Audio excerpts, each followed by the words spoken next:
Most people think these waters are cold, dark, and empty. However, they are anything but. Here, the seas write stories of connection. Currents that carry plankton also carry life across miles of coastline. They stitch kelp forests to coral walls and coral walls to the seafloor plains. And those same currents carry what we leave behind: plastics, carbon, and even noise. Stories that bind not only the creatures of the deep, but us too. But if the currents are connected to everything, what happens when we break that connection? Hey adventurers, welcome back to BC Adventures. I'm Ryan Swan, and today we're going deeper than ever before. We're headed up to Telegraph Cove and into the wild currents of the Broughton Archipelago. This isn't another dive trip. This is a journey through rare and delicate marine life, exploring new underwater worlds and discovering what makes these dive sites so special. And honestly, for me, this trip felt different. It's more like following a story than just a dive. But there's one question behind it all. Just as the currents connect the species to the reef, how are we connected to this underwater world? After we hit the dock in Telegraph Cove, our first stop was the Plumper Islets. From the surface, they look small, quiet, unassuming, but get this, below the waves, currents turn them into a gateway that feeds kelp forests, lights up the anemone walls, and links every dive site we were about to explore. But what we'd find here would set the tone for the whole trip. A forest beneath the sea. Full kelp rises towards the light, growing up to half a meter each day, reaching 30 meters in a single season. White plumose anemones stand like towers, each one filtering thousands of particles from water. Rockfish hover in the shadows, guardians of the reef. And this is where storytelling matters just as much as the science. Photographer young Kuah has spent countless hours here capturing the quiet elegance of these waters. Through his lens, a wall of plumose anemones becomes a cathedral. Kelp frond becomes sculpture, a rockfish, a portrait. His images carry these ecosystems far beyond the strait, showing people who may never dive here why this world is worth protecting. Because when beauty is shared, it becomes hard to ignore and even harder to lose. These underwater forests do more than shelter life. They capture and export carbon at rates far beyond land plants. Scientists call it blue carbon.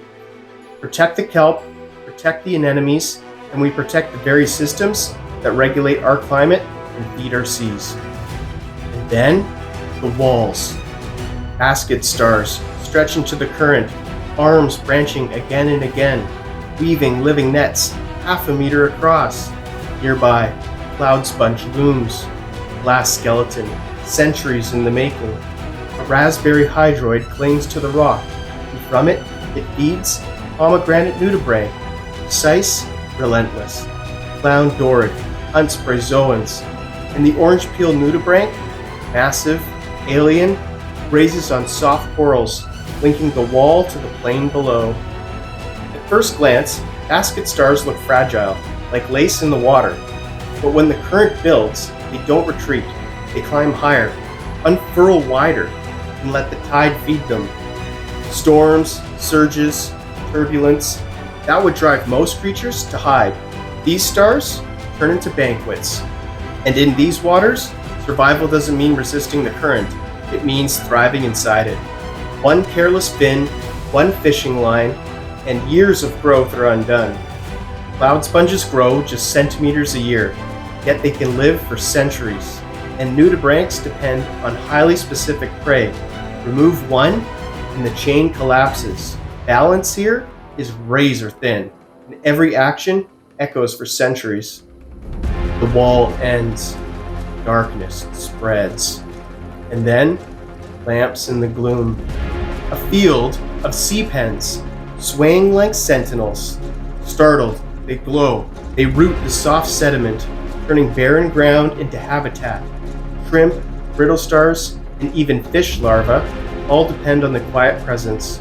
Fragile, irreplaceable. Here, I slowed down too, letting the meadow reveal itself. What looked empty became a garden of light. Sometimes the richest secrets lie where we least expect them. These meadows vanish under trolls, anchors, and sediment clouds. One pass, and years of life are gone. After the silence of the plains, density. Pink soft corals bloom like blossom in the current-fed garden. Rockfish dart between them. An orange-peel nudibranchs, predator and grazer, moves among them, leaving its mark. This reef feels abundant, unstoppable, but abundance isn't infinite. Shifts in the chemistry with warming or acidification can drag the bottom with careless gear, and this tapestry unravels. Diversity here is resilience. Lose it, and resilience goes with it.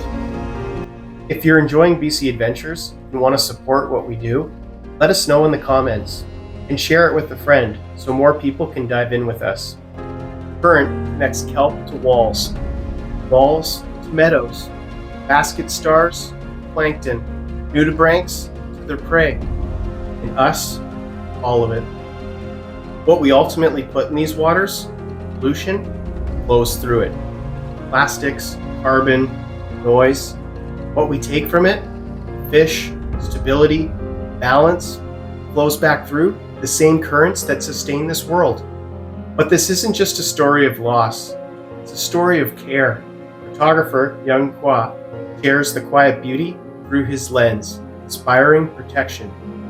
Biologist Marina Tunnicliffe helped protect Canada's first hydrothermal vents, proving even the deep sea deserves guardians. And the Artificial Reef Society of BC turns old ships into new habitats for marine life. These are the currents of hope. Proof that connection isn't only impact, it's also care. The question isn't whether we're connected, it's whether we'll protect that connection. So what happens when we break that connection? Kelp forests are consumed, the reefs disappear, and the ocean goes dark. And in losing them, we lose a part of ourselves. So that's our journey through Telegraph Cove. All of it is connected by current, connected to us too. If you want to dive deeper into Telegraph Cove, check out my dive guide on Plumper Wall, where we found the biggest Puget Sound king crab I've ever seen. We'll see you next time when we take a deep dive on BC Adventures.